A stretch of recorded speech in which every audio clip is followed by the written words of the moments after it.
walking across the Detroit Bridge on a sunny cloudless day, heading west of Cleveland with moderate traffic passing by as the wind is gracefully touching my skin.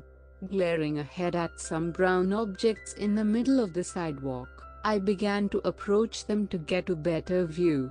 While stepping closer, I noticed a Muslim woman striding ahead towards me wearing a black hijab and a red and black matching Islamic dress, disguising her silhouette as I have known many Muslim women to do. Odds are we were trying to figure out the same point of curiosity while en route to separate destinations. Questions arise when I start to see the boxes ahead.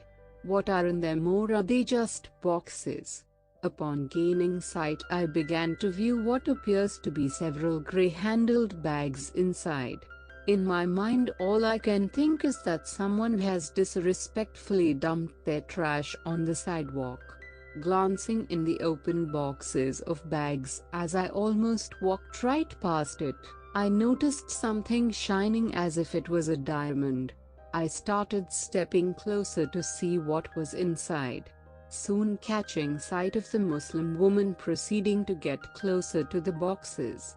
I began to observe her green alluring eyes as she was approaching in my direction. I quickly grabbed a bag to open it and found an 1811 Napoleon diamond necklace. I delighted with excitement as I continued to grab and open more bags. The Muslim woman finally comes and grabs a couple of bags from the other boxes. Suddenly an all-black Rolls-Royce Phantom with chrome trimming pulls up beside us. I looked shocked as well as disappointed, just thinking that the treasure I just retrieved is no longer going to be mine.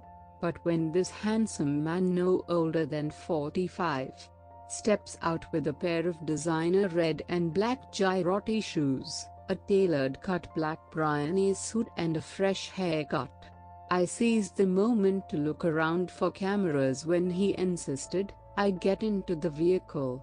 Stepping in with no control or clue of what is to come of this journey, I noticed that we quickly drove off heading in the direction of Edgewater Beach. Suddenly, in the blink of an eye, we wound up in Hidden Hills, LA. My thoughts were absolutely flooded with questions as we soon approached a fenced-off abandoned building. No one in sight as we step out to walk through the opened portion of this 6-foot-tall fence. Upon entry, there was a pungent smell lingering in the trashy hallways of this treacherous building.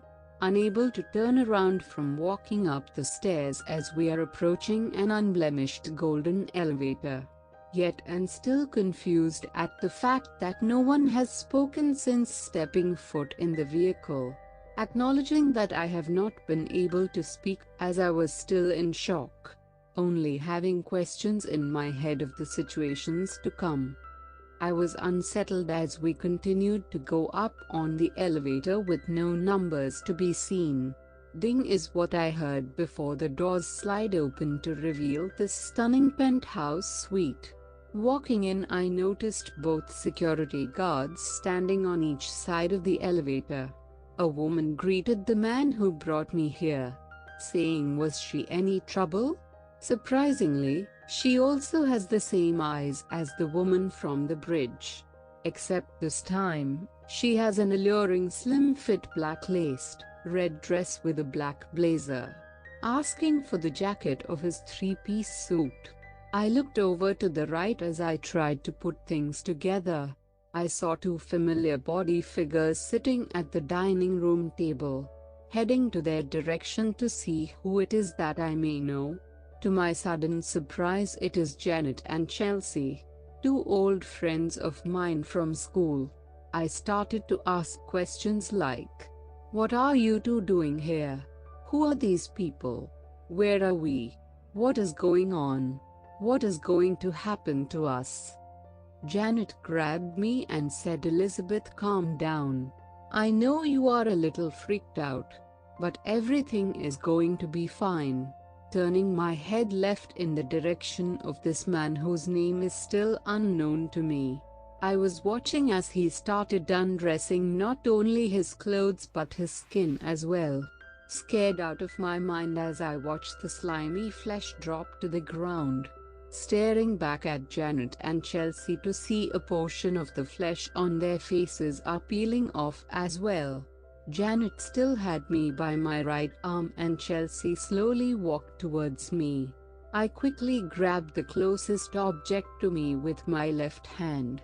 Then within a fast swift moment I was standing over Janet's body, looking over at Chelsea ready and prepared to fight my way out with this weird candle holder in my hand.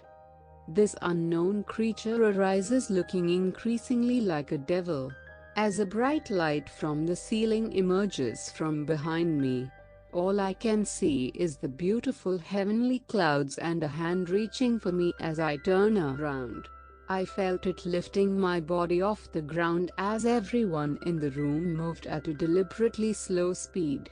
I began to think I was safe, and things would be okay. Suddenly I was quickly falling back into the same room, as if I did not deserve to be rescued from what I was experiencing or I was not done with what I had to do here. Once hitting the floor, I hurried back on my feet and headed straight for the window, searching for a landing point as I wasted no time before I jumped. Falling on a rooftop, then I climbed down and hit the ground running, mind racing with the fact of what just went on. As I tried to get away